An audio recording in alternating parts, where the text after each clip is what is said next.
मौत के आंसू।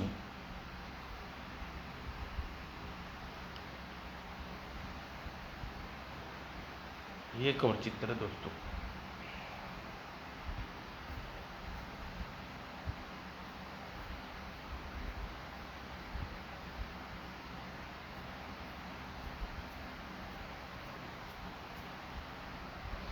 बहुत समय पहले की बात है। कंचनपुर राज्य में राजा जगाधर राज करता था। उसके कोई संतान नहीं थी, अतः वह और उसकी महारानी जय माता बहुत दुखी रहते थे। राजा जगाधर बहुत संगीत प्रिय था। वह वीणा में बहुत अच्छा बजाता था। जब जब उसे संतान न होने के दुख सताता, वह वीणा बजाना बैठ जाता। वीणा बजाने से उसका व्यक्ति करते बहुत शांति मिलती। एक दिन जब वह इस प्रकार वीणा बजाने में रत था तो रानी जयमाला ने उसका कक्ष में प्रवेश किया। आज फिर महाराज शुद्ध बुद्ध खोए तमन्या से के साथ वीणा बजा रहे हैं। इसका मतलब संतान न होने का दुखी आज इनको पुनः इनके हृदय में दुखी है। यह सोच महारानी जयमाला दुखी हो उठी और वो वहीं खड़ी होकर वीणा सुनने लगी। राजा जगाधर जाने कब तक वीणा बजाते रहे। बहुत देर बाद जब उसने वीणा बजानी बंद की तो आंखें खोली। अरे महारानी, तुम यहाँ कब से खड़ी हो? महाराज, मैं बहुत देर से खड़ी आपकी वीणा का संगीत सुन रही थी। महारानी, कैसा लगा तुम्हें हमारी वीणा का संगीत? महाराज, जिसके जीवन का संगीत ही बेसुरा हो चला हो, वह भला आपकी वीणा के संगीत का मूल्यांकन कैसे कर सकता है? तुम्हारे कहने का क्या तात्पर्य है महारानी? भला तुम्हें क्या दुख है? महाराज, मुझे वही दुख है जिस दुख से पीड़ित होकर कुछ देर पहले आप वीणा बजाने में खोए हुए थे। ओह, यह बात है। जगाधर जयमाला की बात का मर्म समझकर उदास हो उठा। महाराज, हमें सब सुख संपन्न है और फिर भी संतान के बिना सारे सुख अधूरे लगते हैं। महारानी, हम इस बात को महसूस करते हैं, पर कर भी क्या सकते हैं? राजन, आपने इसके बाद इस राज्य का कौन भोगेगा? फिर ये चिंता क्यों करती हो? मेरे बाद मेरा छोटा भाई विजयधर कंचनपुर का राज करेगा। राजन, कुछ भी हो, संतान बात ही कुछ और होती है। सो तो है महारानी। राजन, मैंने सुना है कि हमारे राज्य की उत्तरी सीमा पर इन दिनों तपस्या में कोई ऋषि तपस्या करत है। वह बहुत पहुँचे हुए सिद्ध योगी हैं। उनके पास जाकर उनसे संतान प्राप्ति का वरदान क्यों नहीं लेते? महारानी, यदि तुम कहती हो तो मैं तापस ऋषि के पास अवश्य जाऊंगा। और जगाधर उसी दिन तापस ऋषि से मिलने अपने राज्य की उत्तरी सीमा की ओर चल दिया। ओह, तापस ऋषि के शरीर पर कैसा तेज फूट रहा है! निश्चित ही तापस ऋषि उच्च कोटि का सिद्ध योगी होंगे। मुझे इनके पास बैठकर इनका ध्यान टूटने की प्रतीक्षा करनी चाहिए। यह सोच उन्होंने आए सैनिकों से कहा, तुम राजमहल लौट जाओ। हम यहीं बैठकर तापस ऋषि की तपस्या पूरी होने की प्रतीक्षा करेंगे। जो आज्ञा महाराज। जगाधर के आदेश पर सैनिक तुरंत वहां से राजमहल की ओर लौट गए। लगता है महाराज जगाधर की मति फिर गई है। भला ध्यान में डूबे तपस्वी के पास बैठे उन्हें तपस्या पूरी होने की प्रतीक्षा करने की क्या तुक है? तुम ठीक कह रहे हो। तुम भी महाराज की तरह बात समझ में नहीं आई। मुझे भी महाराज की यह बात समझ में नहीं आई। इस प्रकार पूरा दिन बीत गया। तापस ऋषि का ध्यान नहीं टूटा। जगाधर उसके चरणों में बैठा रहा। संध्या के समय महल से उसके भोजन लेकर आए। महाराज, भोजन कर लीजिए। सेवक, भोजन को वापस ले जाओ। हम तापस ऋषि के आशीर्वाद पाकर ज्ञान ग्रहण करेंगे। सेवक भोजन के साथ वापस राजमहल लौट गए। एक दिन बीता, 2 दिन बीता, तापस ऋषि की तपस्या पूरी नहीं हुई। उसके चरणों में बैठे युगाधर खाना पीना सोना सब कुछ त्याग दिया। तीसरे दिन महारानी जयमाला उसके पास आई। महाराज, यह क्या बचपना है! आप तो राजमहल छोड़कर यहाँ तापस ऋषि के चरणों में धूमि जमा कर बैठ गए। महारानी, मुझे मेरे मार्ग से न हटाओ। जाओ, वापस महल लौट जाओ। जयमाला ने उससे बहुत समझाया, पर वह अपनी जिद पर अड़ा रहा। तब निराश होकर जयमाला वापस लौट गई। इस प्रकार पूरे 3 माह बीत गए। इस बीच जगाधर सूख कर काटा हो गया, उसका शरीर मात्र हड्डियां भर रह गया था। तभी एक दिन तपस्या पूर्ण होने पर तापस ऋषि ने नेत्र खोली। अरे, यह मरण प्राय हमारे चरणों में कौन पड़ा है? उन्होंने चरणों में पड़े जगाधर से कहा, उठो बस, कौन हो तुम? मरण प्राय पड़े जगाधर के शरीर में जैसे एक आग जान सी आ गई। उसने झटके से सिर उठाकर तत्काल, ऋषिवर, मैं इस देश का राजा जगाधर हूँ। वो तो यह कंचनपुर के राज्य का राजा है, लेकिन इसके शरीर से तो दुर्गंध आ रही है। यह सोच उन्होंने जगाधर से पूछा, राजन, क्या तुमने स्नान नहीं किया? नहीं ऋषिवर, आपकी शरण में आने से पूर्व मैंने क्या क्या नहीं किया। इन इत्रों की बौछार की, गुलाब जल से नहाया, लेकिन आपकी चरणों में आकर सब कुछ सूख छोड़ चुका हूँ। सुनकर ऋषि हंस पड़े। राजन, मैंने सुना है कि तुम वीणा बजाने में बहुत निपुण हो, जरा बताओ, क्या वीणा का तार ढीली करके स्वर लहरी फूटती है? नहीं ऋषिवर, तार ढीले होंगे तो संगीत कैसे पैदा होगा? तब तो तारों को बहुत कसना पड़ता होगा। राजन, नहीं, अधिक कसने पर संगीत पैदा नहीं हो सकता, तब तार टूट जाएंगे। अच्छा, तब यह बताओ, वीणा तुम मधुर संगीत कैसे निकालते हो? राजन जगाधर तापस ऋषि के प्रश्न को ध्यानपूर्वक सुन रहा था। उसने कहा, वीणा का मधुर संगीत निकालने के लिए वीणा के तार को ढीला रखने चाहिए, न अधिक कसे हुए रखने चाहिए। राजन, तब समझ लो, यही जीवन ठीक वीणा की तरह ही है। जीवन की वीणा से भी मधुर संगीत गूंज सकता है। इसके तार न अधिक कसे और न ही अधिक ढीले हों। तुम अपने शरीर को इस तरह छीण करके जीवन को कम कर रहे हो।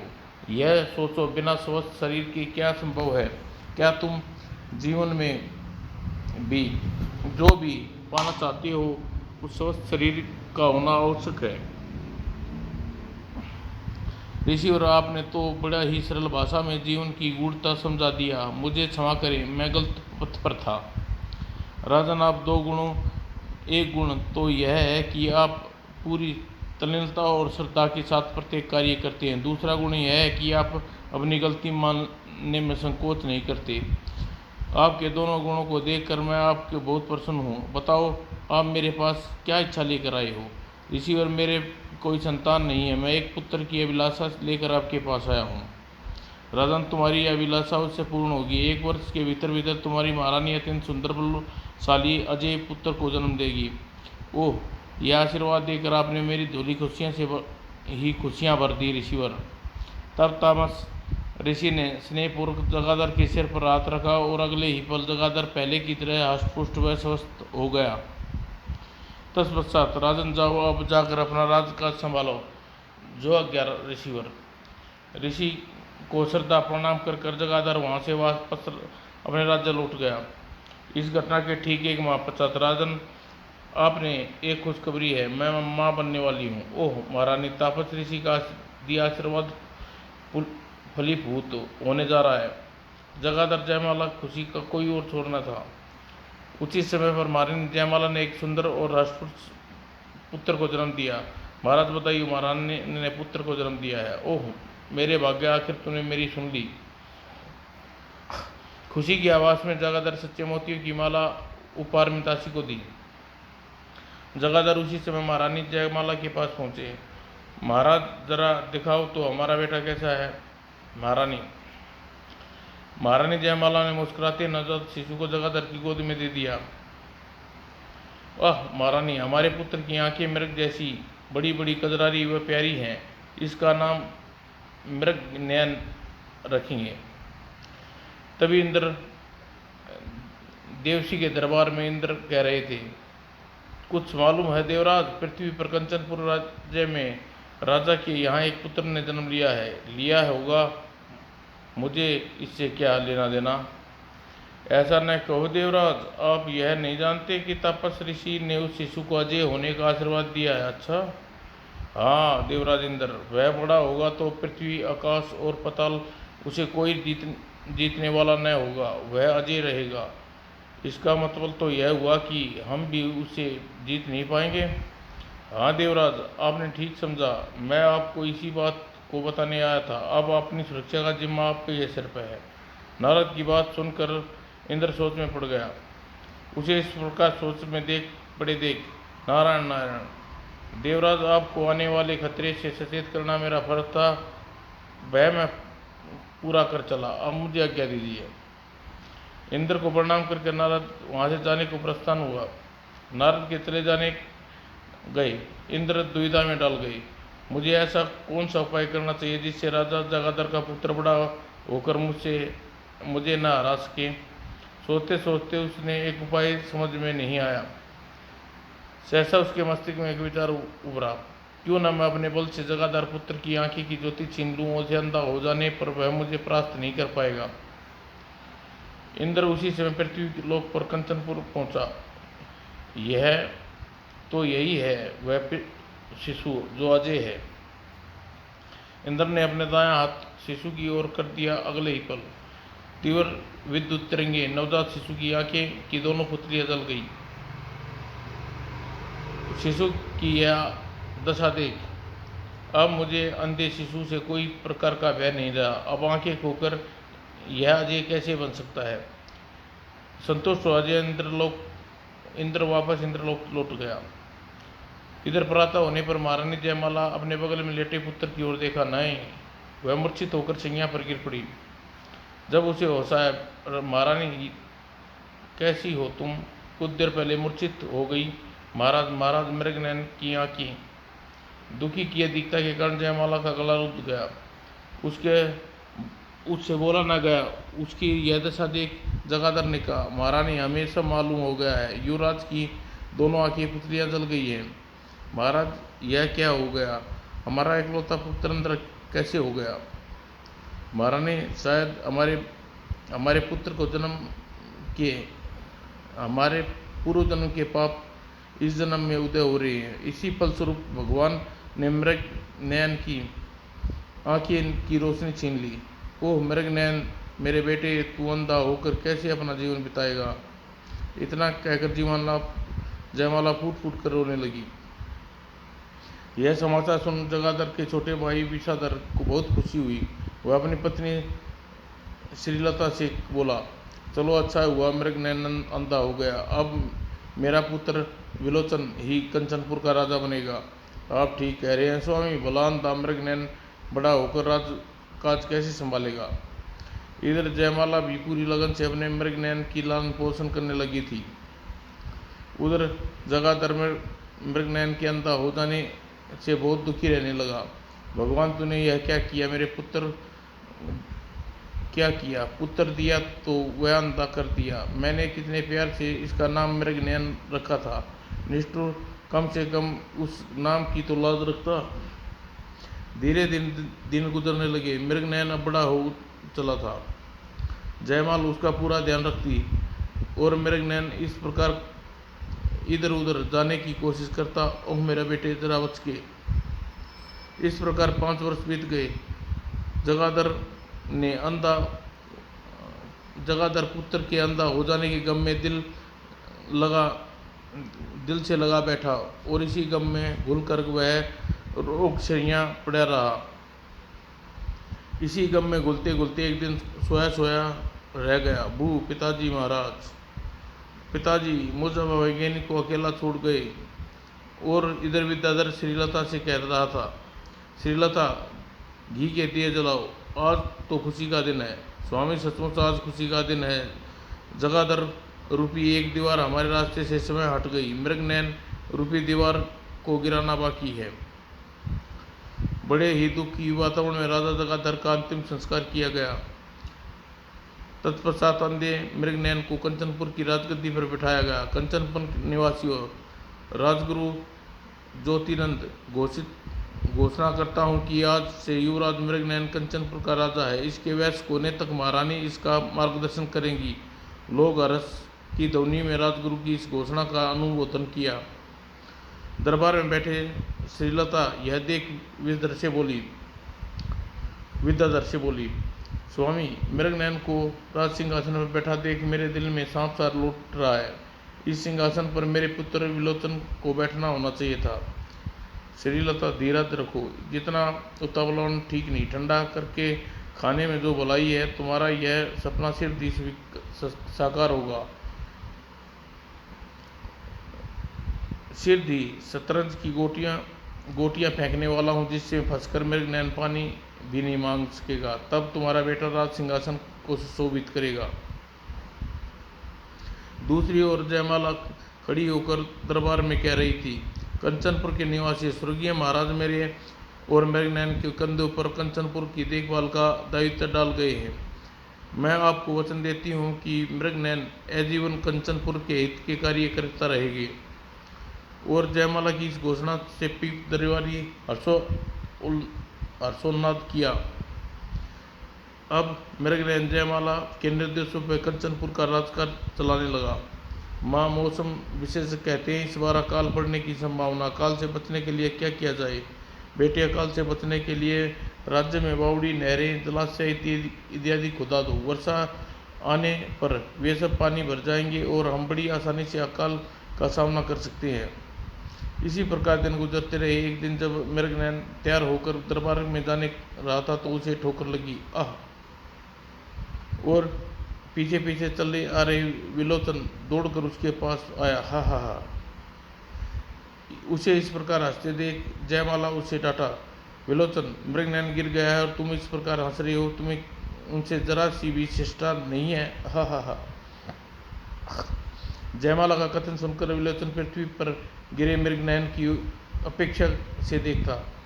बड़ी माँ, आज तो सिर्फ मेघनैन ओदे मुंह जमीन पर गिरा है, लेकिन अब समय दूर नहीं जब संपूर्ण कंचनपुर राज्य भरभराकर पृथ्वी पर धराशायी होकर गिरेगा। विलोचन, तुम्हें होश में नहीं हो, जानते नहीं तुम किसकी शान में क्या बक रही हो। मेघनैन राजा है।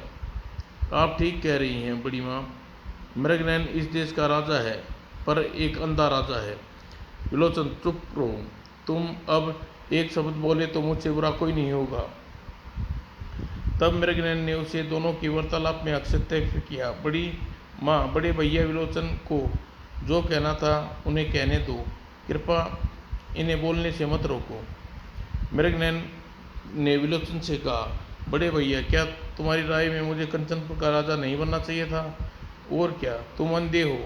तुम राजपाट करने के लिए सर्वथा अयोग्य हो। तुम्हें राजपाट छोड़ देना चाहिए।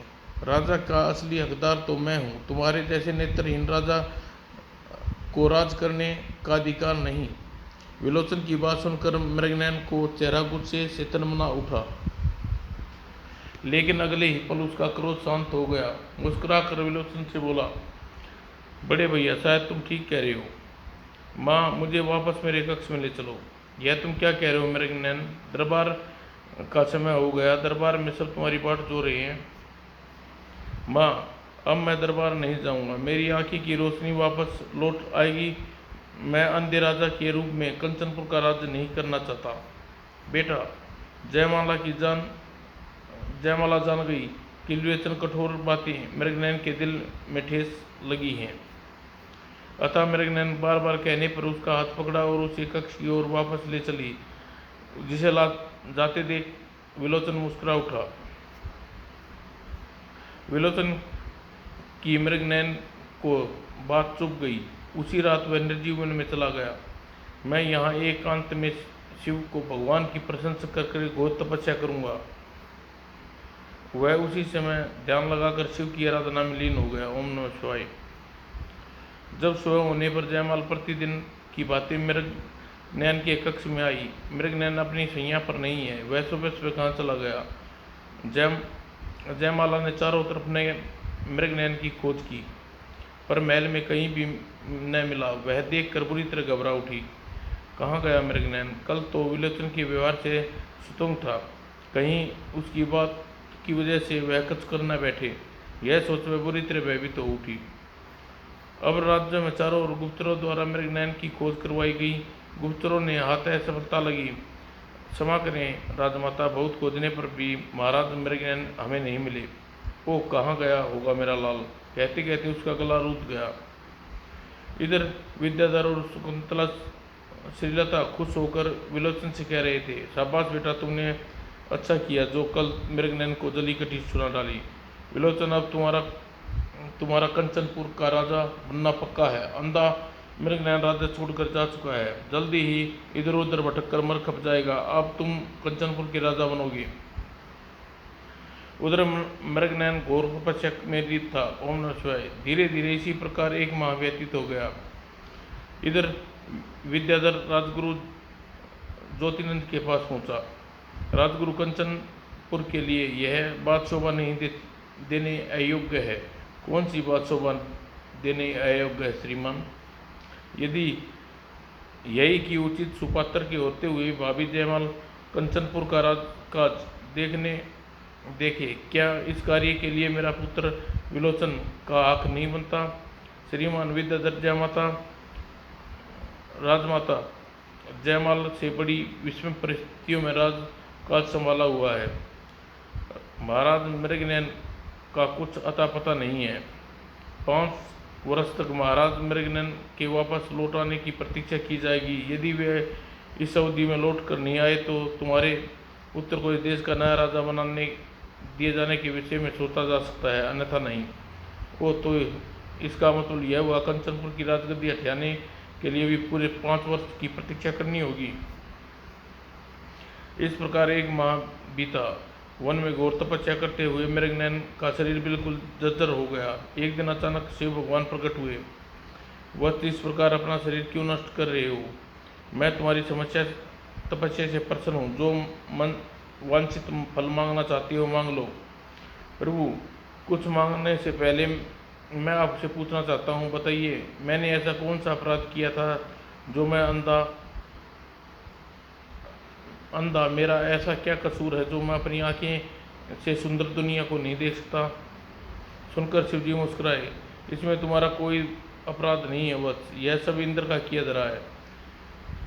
तब शिवजी ने विस्तार से बताया कि उसकी आंखें की रोशनी छीनी थी।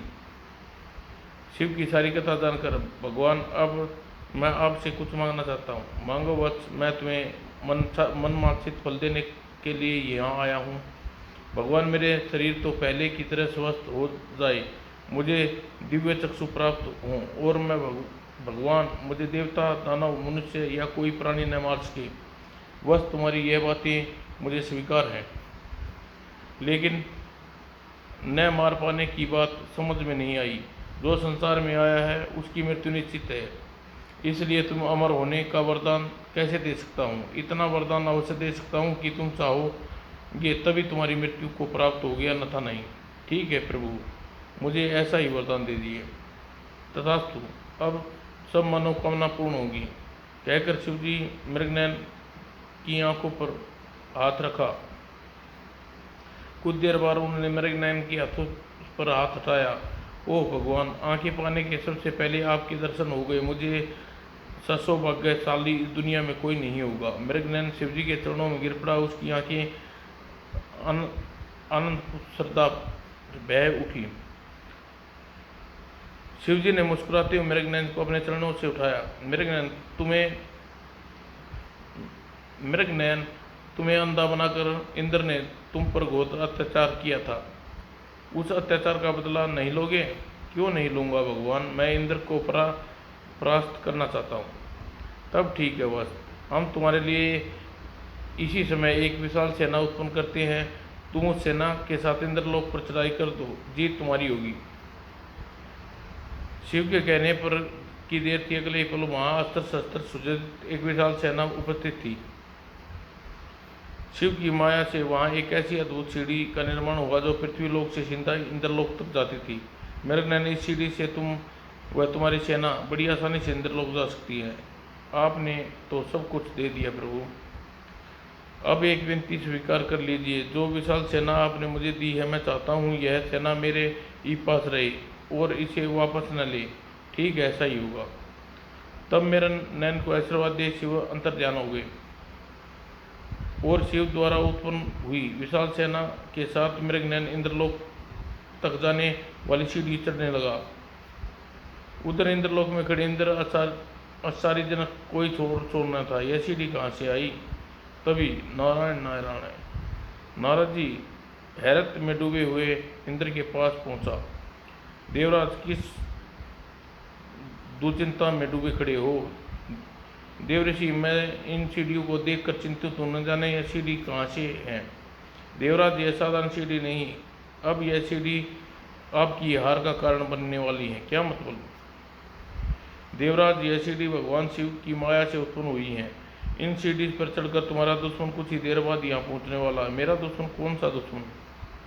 देवराज, याद करो, आज से 10 वर्ष पूर्व तुमने कंचनपुर के युवराज मृगनयन की आंखें की ज्योतिहीन बनाया था। उसी नेत्रहीन मृगनयन की आंखों की ज्योति भगवान शिव के आशीर्वाद से पुनः वापस लौट आई है। तुमने मृगनयन की आंखों की ज्योति छीनकर उसके साथ घोर अन्याय किया था। मृगनयन उसी अन्याय का बदला लेने के लिए शिव द्वारा भेंट में दी गई विशाल सेना के साथ तुमसे लड़ने आ रहा है। ओह, अब क्या हुआ? होगा क्या देवराज? वही होगा जो भगवान ने रच दिया। न जाने मृगनयन अब अपनी सेना के साथ आज धमके, इससे पहले वह इंद्रलोक पहुँचे मुझे अपनी सेना युद्ध हेतु तैयार कर लेना चाहिए। आपका कहना ठीक है देवराज, आप जाकर सेना को युद्ध के लिए तैयार कीजिए, मैं चलता हूँ। इतना कहकर नारद वहाँ से चले गए। अब इंद्रशिर दिए अपनी विशाल सेना को इकट्ठा किया। मेरे बहादुर सैनिकों, पृथ्वी का ये सिर फिरा राजा मृगनयन हमसे युद्ध लड़ने, हमें उसे युद्ध में परास्त करना है। यही वह क्षण था। मृगनयन अपने सैनिकों के साथ इंद्रलोक में अपना कदम रखिए। यह देख सैनिकों, शत्रु सेना पर कहर बनकर टूट पड़ो। इंद्र के सैनिक इंद्र के आदेश का पालन किया।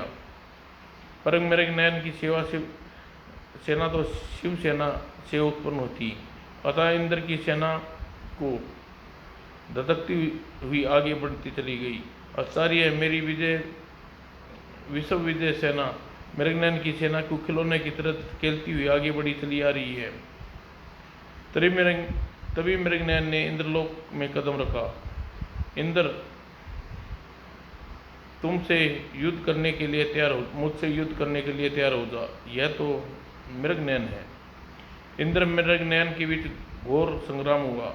लगता है मेरी शक्ति क्षीण पड़ती जाती है। मृगनयन ने मौका देकर इंद्र से गुथ गया और हवा में चारों ओर घुमाकर छोड़ दिया। ओह, यह बालक तो बहुत बलशाली है। इंद्र धराम से जा गिरा। अब मैं भागकर यहाँ से अपनी जान न बचाई तो यह बलशाली बालक मेरी गत बनाएगा। अब यहाँ से भागने में मेरी खैर है। यह सोच इंद्र झटपट और वहाँ से भाग खड़ा हुआ। यह देख अभिमानी इंद्र भागकर कहाँ जाता है? बस इतना ही धैर्य है तेरे अंदर, हिम्मत तो रुक कर मेरा सामना कर। इंद्र उसकी ललकार का ध्यान न दिया और वहाँ से 9-11 हो गई। इंद्र दुम दबाकर भागते देख सेना भी मृगनयन की सेना के सम्मुख अपने हथियार डाल दिए और मृगनयन को विजय द्रव में झूमता हुआ इंद्र की सभा में पहुंचा। आज से सब ऐश्वर्य मेरा है। अब इंद्र मेरा चाकर बनकर मेरे पांव दबाया करेगा। मृगनयन ने लपक कर इंद्र के सिंहासन पर असीम हो गया। उधर इंद्र दौड़ा दौड़ा भगवान शिव जी के पास पहुंचा। भोलेनाथ, मेरी रक्षा करो, मुझे मृगनयन से बचाओ। इंद्र की यह दशा देखकर शिव मुस्कुराए। इंद्र, यदि तुम 10 वर्ष पहले मृगनयन की आंखें की ज्योति न छीन लेते तो आज यह दिन कभी न देखना पड़ता। भगवान, मैं अपनी गलती को मानता हूँ। आप मुझे अपने भगत मृगनयन के कोप से बचाइए। इंद्र, तुमने अपनी गलती का अपराध किया, यही सजा तुम्हारे लिए काफ़ी है। आओ मेरे साथ इंद्रलोक चलो। और उसी समय इंद्र को साथ लेकर इंद्रलोक पहुंचा। मृगनयन, इंद्र ने अपनी गलती स्वीकार कर ली, इसलिए इसका सिंहासन से लौटा दो और अपनी सेना के साथ पृथ्वी पर लौट जाओ। जो क्या भगवान। मृगनयन इंद्र को उसका अधिकार छोड़कर वापस पृथ्वी पर चला गया। पृथ्वी पर आकर, अब मुझे अपने राज्य चलना चाहिए। मेरी माँ मेरी आंखें की ज्योति देखकर बहुत प्रसन्न होंगी। जब वह विशाल सेना लेकर कंचनपुर महल में पहुंचा तो यह है मेरा राजमहल। और राज्य जिसे मैं पहली बार अपनी आंखों से देख रहा हूँ। तब वह जयमाल के सामने पहुंचा। बेटा मृगनयन, तुम कहाँ चले गए थे? जयमाल ने उसे छाती से लगा लिया। मृगनयन ने अपनी आंखें की रोशनी लौटाने के बारे में बताया। बेटा, तुम अपने वचन के पक्के निकले। अब फिर सिंहासन पर बैठकर दरबार में आंखें से देख सकोगी। हाँ माँ, यह सब आपका आशीर्वाद से हुआ है। मृगनयन को लौटते उसकी आंखें ठीक हो जाने की सूचना पाकर विद्याधर भी औपचारिक निभाने दौड़ा दौड़ा उसके पास आया। मृगनयन, बेटा बेटा मृगनयन, आज हमारे लिए दोहरी खुशी का दिन है। एक तो तुम्हारे आने की खुशी, दूसरे तुम्हारी आंखें ठीक होने की खुशी। मृगनयन ने मुस्कुराकर विलोचन की ओर देखा। बड़े भैया, अब मैं अंधा नहीं हूँ। अब मैं सिंहासन पर बैठने योग्य हूँ या ना? मृगनयन, मैंने तुम्हें मजाक किया था, तुम उस मजाक का बुरा मान गए। मृगनयन के लौट आने के बाद उसकी आंखें ठीक हो जाने की खुशी में कंचनपुर को पूरी तरह सजाया गया, उत्सव मनाया गया, दीन दुखियों को धन वस्त्र इत्यादि बांटे गए। मृगनयन पूरे राज्य काज को संभाल लिया। एक दिन दरबार की समाप्ति पर महल वापस लौट रहा था। इस गुप्त कक्ष में चाचा विद्याधर, बड़े भाई विलोचन और चाची श्रीलता क्या कर रहे हैं? मुझे छिपकर इनकी बातें सुननी चाहिए। वह दीवार के पीछे छिपकर खड़ा हो गया, उनकी बातें सुनने लगा। पिताजी महाराज, जब से मृगनयन राज सिंहासन पर बैठा है, मेरे सीने पर सांप सा लौट रहा है। सीने पर सांप क्यों नहीं लौटे? पहले तो क्षीण सी आशा थी अंधे मृगनयन के स्थान पर शायद विलोचन को कंचनपुर का राजा बन जाए, मगर अब मृगनयन की आंखें वापस लौटाने के बाद यह आशा भी समाप्त हो गई है। अब जीवन भर जयमाल दरबार में मृगनयन से दब कर रहना होगा। नहीं नहीं, ऐसा नहीं होने दूंगा। मैं कोई न कोई उपाय करूंगा जिससे मृगनयन को जीवित नहीं रहेंगे और कंचनपुर पर राज हमारा एक छत्र राज होगा। स्वामी, वह दिन कब आएगा? वह दिन शीघ्र आएगा श्रीलता। उधर इन लोगों की वार्ता सुनकर मृगनयन चौंका। ये लोग तो मेरी माँ और मेरी हत्या का षड्यंत्र रच रहे हैं। मृगनयन आवेश में भर उठा। वह विद्युत की गति से कक्ष में घुस आया। पापियों, मैं तुम्हारे षड्यंत्र को कभी सफल नहीं होने दूंगा। ओह, लगता है इसने छिपकर हमारी बातें सुन ली। मृगनयन ने सिर दी तलवार की नोक पर विद्याधर के सीने पर सटा दी। विद्याधर, अब तेरे अंत आ गया है, भगवान को स्मरण कर ले। मृगनयन, यह तुम क्या कह रही हो? मैं तुम्हारा चाचा हूँ, क्या तुम मुझे मारोगे? यह सुन मृगनयन दौड़ा। चाचा? किसका चाचा? याद रख, मेरा तुम्हारा खून का रिश्ता जरूर है, पर खून के रिश्ते तुमसे सफ़ेद खून के रिश्ते में बदल दिया, और सफ़ेद खून के रिश्ते कभी वफा नहीं करते। मृगनयन, तू नादान है, नहीं जानता क्या अनर्थ करने जा रहा है। चाचा, नादानी तो मैंने तब की थी जब तुम लोगों की शैतानियत का न पहचान सका।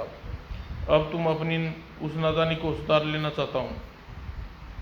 अगले ही पल, स्वामी, पिताजी, विद्याधर कटे हुए वृक्ष की तरह भूमि पर गिरा, कुछ तड़पने के बाद प्राण त्याग दिए। यह देख, आए मेरा सुहाग उजड़ गया। श्रीलता पछाड़ खाकर भूमि पर गिर पड़ी। उसकी अधिकता से उसकी हृदय की धड़कन बंद हो गई। यह देख, चलो अच्छा हुआ मुझे किसी स्त्री के खून से तलवार से नहीं रगनी पड़ी। अब विलोचन को संबोधित हुआ। विलोचन, देख लिया, चालबाजों का अंत इस प्रकार होता है। अब तू मरने के लिए तैयार हो जा। नहीं मृगनयन, मुझे मत मार। तुझे कैसे ना मारूं? तू तो उस शख्स के सीने पर सिंहासन पर बैठा देख सांप लौटते हैं। मृगनयन, मुझे माफ कर दे, जो कहेगा मैं वही करूँगा, मुझे मत मार। विलोचन, तू सांप को सपोला है, बड़ा होकर तू भी जहर उगलेगा, इसलिए तुझे कैसे छोड़ सकता हूँ। और अगले ही पल खचाक, एक ही बार में विलोचन ने प्राण पखेर उड़ गए। इस हत्याकांड की सूचना जयमाला दौड़ी दौड़ी मृगनयन के पास आई। बेटा, यह तूने क्या किया? अपनों का ही खून कर दिया। माँ, ये अपने नहीं, बेज्ञानी थे। मृगनयन ने सारी बात विस्तार से जयमाला को बताई। सारी बात जानकर वो ये लोग ऐसे करेंगे, इसकी तो कल्पना भी नहीं कर सकती थी। मृगनयन ने तीनों का अंतिम संस्कार किया। इस घटना के पश्चात मृगनयन संसार गंगा सागर में जाकर उससे स्नान किया। तत्पश्चात विद्याधर, श्रीलता व विलोचन के नाम से पिंडदान किया और कंचनपुर वापस लौट आया। समाप्त दोस्तों।